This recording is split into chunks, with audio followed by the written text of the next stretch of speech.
What happens when you quit rowing the boat? I've been trying to row the boat, keep it going, but it's going around in circles. I'm not going forward. And guess what sometimes happens? The boat sinks. The boat sinks. The relational boat sinks.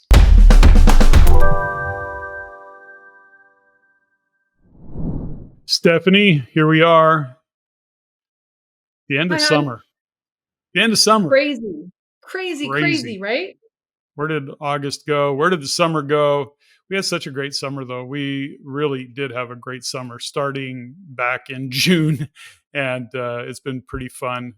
And of course, in between all that, we had a trip to Hawaii, trip to Montreal, you had a trip to Paris, trip to Alberta a couple times. So we've been having some parties. We had a pretty busy summer, pretty social and pretty We fun. did. And it was really fun. And I think just to say how grateful I am to be able to celebrate and to be able to travel to see my dad and my brother and the All the kids stuff. and have the kids out here, which is super Yeah. fun to have the grandkids out here. Grandkids out here. A little more of that is in order for sure. That was tons of fun. Yeah. They lived in the pool for the whole time they were here. It was great. And anyways, so let's talk about what we refer to. And the topic I want to hit on is, I don't know, we'll call it the relationship rowboat. Oh my gosh. I remember when we first came up with that. Many years ago. And Was the thing about it is that, since coming out of lockdowns, which we're now well into that, but, a lot of things changed. People were very kind of locked down, and then now we're back into some kind of groove again, and people have moved on with their lives and getting things done. All awesome, by the way. And through that period of time, at least in our experience, and we can only speak for us, but our observation of others and conversation with others is that we know that within the dynamics of the polarity and divisiveness that has continued to be created, whether it be about what's going on geopolitically between Ukraine and Russia and Israel and Hamas and Lebanon and all, like, even like those global kind of religious cultural divisiveness that we're observing. I mean, we're not connected to it, so it doesn't really matter, but in that regard, but we are observing it. And that ultimately, that's just a part of the many things that have divided people in terms of relationship. And so where do I want to go with this exactly? Well, let me give you the kind of fundamental. Let's give listener the fundamental, I guess, kind of philosophy that we had about the relational rowboat, which is that if we look at relationship as a rowboat and we're in the relationship together, and in a great relationship, two people or five people or whatever the number, people are, let's just talk about as if two people, they're both rowing the boat. And sometimes one person doesn't row as hard or stops rowing for a little bit. The other person keeps rowing, and then ultimately the other person picks up the oars and they start to row again. And then maybe quit rowing for a little bit. That's just how sometimes relationships work. And we're primarily talking about friendships and business relationships, that kind of a thing. And then sometimes you wake up and you go, holy shit, I've been rowing the boat for a long time. I'm getting tired of rowing this boat. And you just feel like you're going around in circles. And what does that even look like? So I'm giving this kind of narrative, and then you can speak to it, please. And that is that ultimately what happens is that you start to realize that if you're not reaching out, if you're not connecting, and even sometimes when you do reach out and you do connect, you don't get answers in a timely fashion. They forget to respond. Oh, sorry, I forgot. It's like, oh, okay, well, okay, I've texted you 3 times in the past 3 weeks and you've gone dark and you don't know why that is. So somebody has quit rowing the relational rowboat. And ultimately, we have to pay attention to those things. And what happens when you quit rowing the boat? And that really was the ultimate test in, okay, I've been trying to row the boat, keep it going, but it's going around in circles. I'm not going forward. The relationship isn't moving forward. And so I'm going to quit rowing the boat and see what happens. And guess what sometimes happens? the boat sinks. The boat sinks. The relational boat sinks. So it's only to say that I think there's a part of, I know for myself, I'm a relational guy. I like relationships. I like, people. And I have I think psychologically, I think relationships are forever, but they're not. Things come and go, and people come and go, and enjoy it while it is there, and embrace it. And sometimes we just drift apart for all sorts of reasons, and it may not necessarily be a negative thing. Life happens, situations change, priorities shift, and the next thing you know, those people that you were hanging out with and really close to, all of a sudden they've kind of gone away. So, do you want to kind of chime in on all of that big, long-winded opening? Yeah, well, I think where I learned that is my mom always said that relationships are here to teach us for a reason, a season, or a lifetime. Mm, And when you understand that there's a reason or a season or a lifetime, then you can put that in a category of what was that relationship for me and what did I create and contribute to that relationship in that time. And that way I learned not to be attached because people have come and gone from my life and I've come and gone from other people's lives. But the reason we came up with the rowboat story is when Erin was little, remember when she was little, maybe 10 or 11 years old, she had a best friend. Erin's our daughter. Erin is our daughter, by Or the way. right. Yeah, and, she had a best friend and another best friend, and people were coming and going out of her life, and she was traumatized by the fact that sometimes she had a BFF, and then sometimes she didn't have a best friend, and all this stuff, and we actually sat down, I remember one time when she was staying with us in the summer, and we said, "Sweetheart, you know what? Let's look at your friendships like a rowboat." And you guys are Mm, both in the boat at the same time and you're rowing and you got the oars going and all that stuff and then one of you stops rowing, and the other one stops rowing. And we started to use the rowboat analogy with her when she was maybe 10 or 11 years old. And I think it really helped because when you create a story or an analogy about that and about the effort that people put into relationship, there is a story that gets carried on is that if we don't keep rowing, we're not good friends. mm. But sometimes we need a rest. Even in relationship as grown-ups, we need a rest sometimes. I know sometimes you pick up the oars and you row, and sometimes I pick up the oars and I row, and sometimes we're rowing together.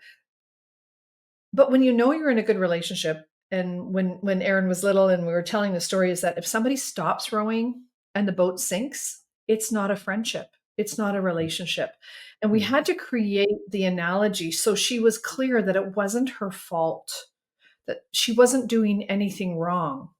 It's just that sometimes people stop rowing and it's not a Mhm. bad thing. You just have to be aware and not be a victim to it. Yeah, I don't think about it from a frame of mind, but I think some people would be, maybe they look at it and be offended because they don't know, or they realize that they've been rowing the boat. They may not use that metaphor, but they've been rowing the boat and then they get tired of it and they're going, "What the hell? I'm the guy that's always, or the person that's always reaching out. I'm the one that's always driving the relational bus, if you will, rowing the relational rowboat. And as soon as I quit, the relationship folds up and goes away." And I think that's really the message in all of this, is that, to your point, there is seasons of time where, and let's face it, I mean, we have had relationships that have kind of drifted apart. And then when we get back together again, it's like, well, this is cool. This is fun. Good to see you again. We just recently had that happen, as a matter of fact. Literally, very good friends of ours, we just drifted apart. They've got a very, very busy business. They got very busy lives. They got lots of cool Big things going family. on. And then when the lockdowns happened, we ultimately drifted apart, which was not to say that there was any animosity. There was no reason. We just got into our lives in that capacity. And they've recently and circled back. And all of a sudden it's like, "Hey, how you been? It goes so good. I'm so glad to see you." And holy cow. And the next thing you know, we're getting together again. We'll go for dinner and we'll go to their place. They've been over here at our place a couple times. And so that was interesting, is that we both quit. Really, that particular boat, that relational boat, we all quit rowing it. Everybody seemed to just quit rowing at the same time. So the point is that there was no reason for it other than life got busy, priorities got busy, family, and what was going on with businesses through that period of lockdowns. And all of a sudden, it's like 4 years later, 4 years plus later, and we're finally circling back and rebuilding and recreating new things within the relationship. We'll have tons of new things to talk about, and the good news is it won't be about the lockdowns. It'll be about what's in the future and what's going on for us today, and that's kind of also a refresh of the relationship and a reset, if you will, of that relationship. That's one way to look at it. And then there's the other side of that, I think, which is through that period of time where we may have disconnected, and or people have disconnected in general, to look at it and just reflect on it and go, okay, why did it happen? Was there some kind of breakdown of the relationship, or did it was just drifting apart because of what was going on in the world at the time? And for us, I think I would add that because we're really are spread out across the country, we know people from so many different cities that we are in relationship with. It is a little bit different for us, I think. I don't know. Anyways, I rant on, but it is time for, I think it's a way for us to provide context for people to reflect on relationship, and whether that be friendships or business. Sometimes these things do drift apart. And is it time to pick up the oar and start rowing again? Might be the question you ask yourself. I really love that you said that, because I think about the people that have drifted away from us and that have had to go into whatever survival mode or whatever mode they had to go into to take care of their lives, their families, etc. But I don't take that personally, and I know some people do. I can't imagine what it would be like if I took the fact that certain people have left our lives. If I took it personally and made it about me, I'd be devastated, or Mhm. I'd be a victim to that. And I think that if we, expand the capacity around what's happened over the last 4 or 5 years and how things have changed and people have had to readjust and realign their relationships, and who's going to be there when you come back. And I want to be there. I want to be the person that's going to be there if people choose to come back. Is that I've never physically or intentionally left a relationship in a negative way.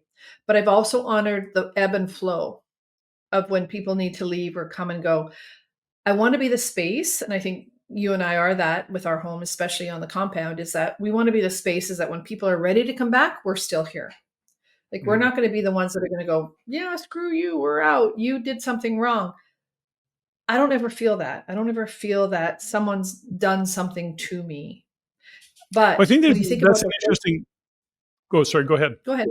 No, go ahead. All I was going to say is it's an interesting point, because we do know certainly individuals who hold that, and that's the space that they hold for whatever relationship breakdown that they might have had.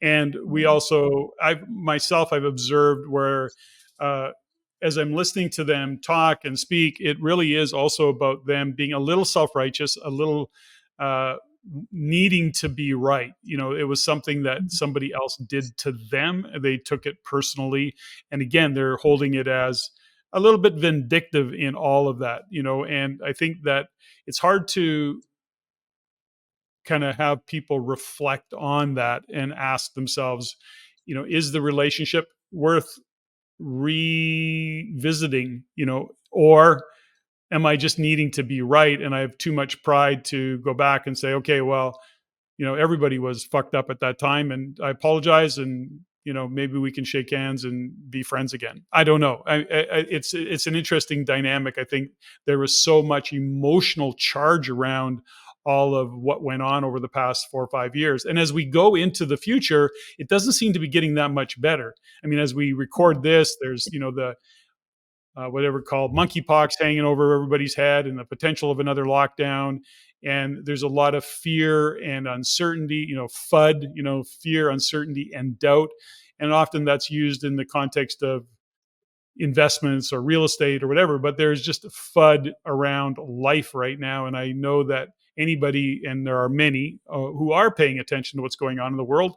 And it is a very uncertain time. And I think there's just a lot of angst and anxiety and fear about what is in fact going to happen into the future.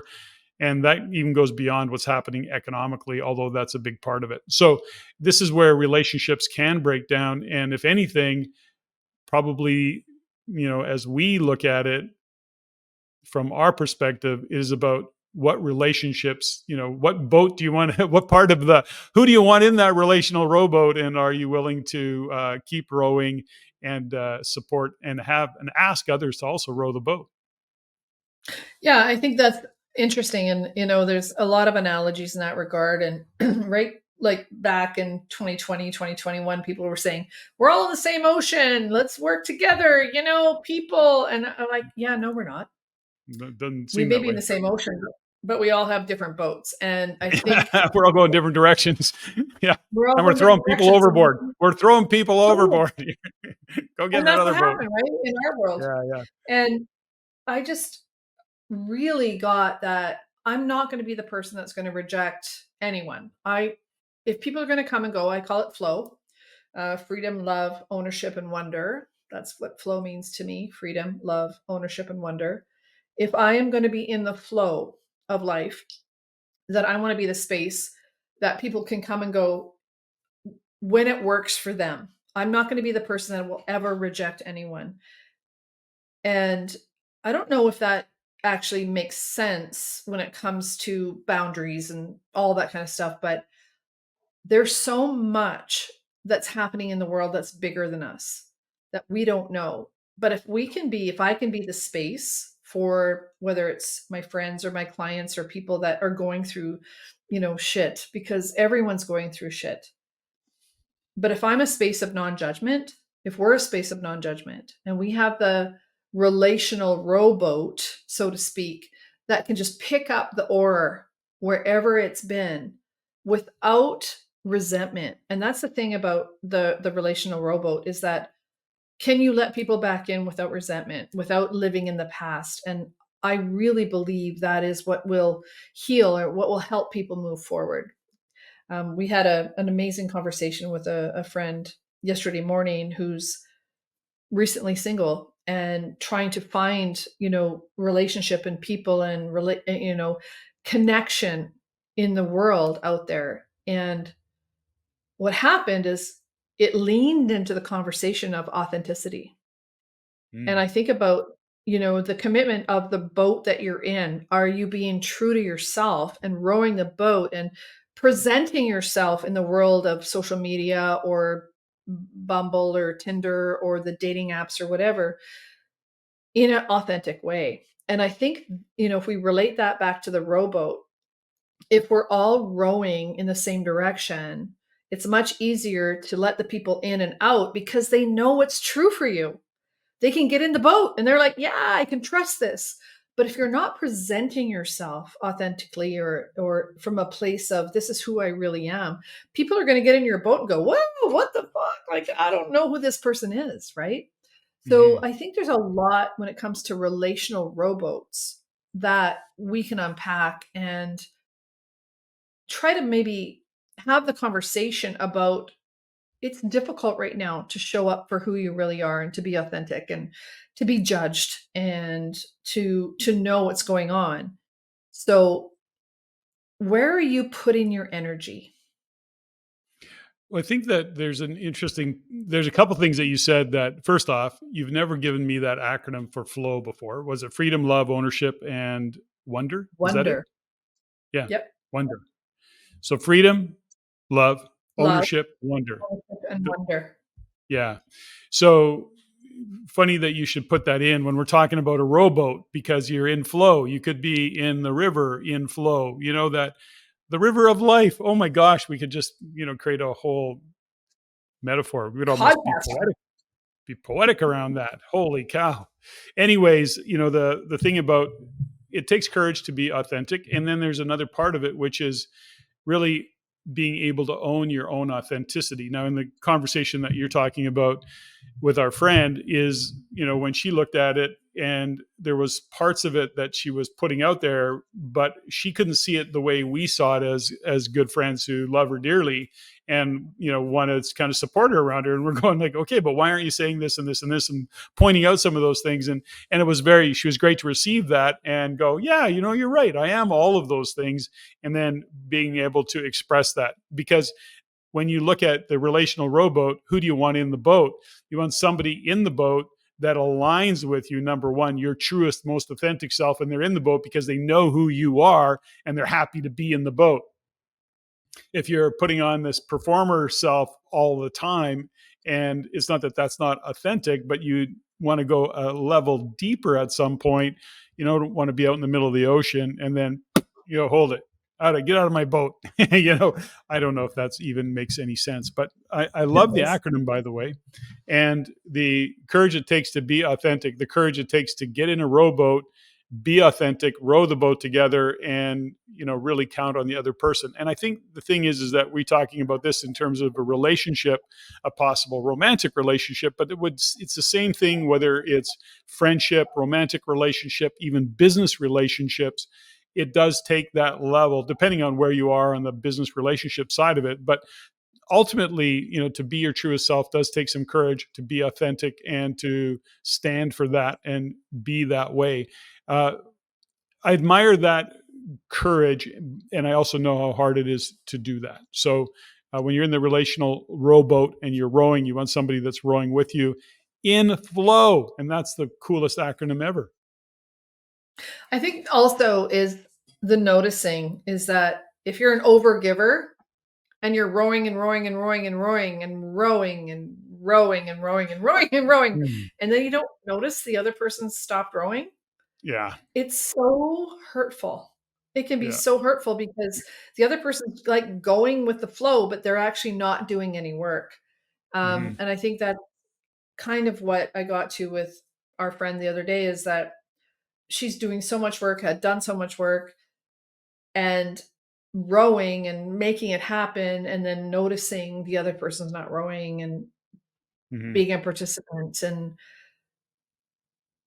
understanding your value as a human being. Like, honestly, when I know I'm rowing, I'm a full-on participant. I'm going hard. I'm rowing the boat. I wanna participate. I wanna engage. I wanna financially like, I just wanna be that. I don't wanna go for the ride, for example.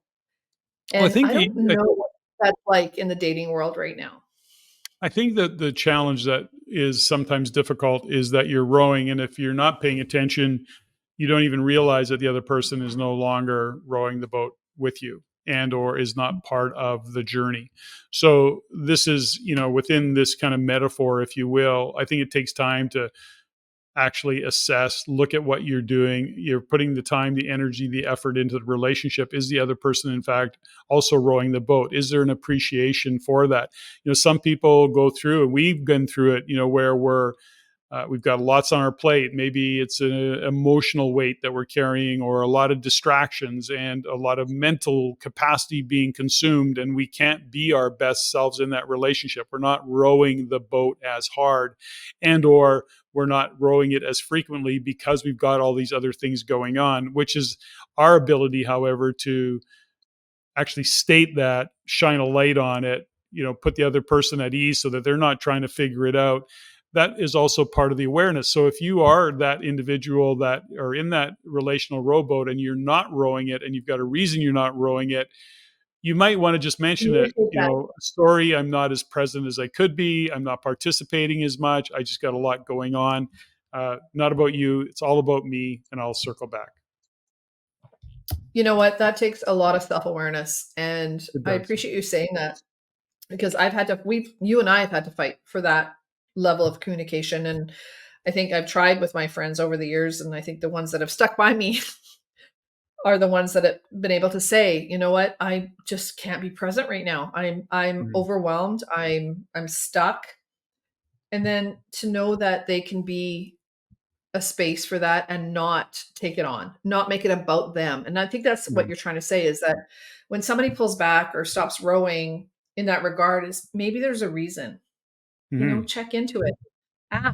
Ask the question, "Are you okay? What's happening?" Like, I think about the first supposition I think about when I first started training as a performance psychologist in NLP is that The first supposition is that everybody is doing the best they can. So if we come into the every relationship, every business deal or whatever, is everybody is truly doing the best they can or the best that they know how. If we come in with that first presupposition, then there's a lot of grace. There's a lot of room that we can actually then navigate. But if we assume that someone's trying to screw us over, then yeah, it's a very different rowboat. But my Mhm. first presupposition, based on the training that I've had over the last 25 years, is that everybody's doing the best they can and nobody's trying to screw me, nobody's trying to hurt me. And I even think of the people in the relationships that have ended, is that I don't think they're trying to screw me. I just think they're doing the best they can. And right now we don't have an alignment on what's going on right now, and I have to let them go with grace and love. And on that note, we'll wrap it up. When we look at our relational rowboat, we ask ourselves the question, are we rowing the boat and the other person has quit? Is the other person rowing the boat and we've quit and we haven't told them that we're not rowing that boat anymore and we're just drifting off? And we'll finish on flow, freedom, love, Mm. ownership, Ownership and wonder. wonder. Are you in flow in your relational rowboat? Stephanie, thanks for that acronym. Thanks for sharing your insights. And that's all I got. That was fun.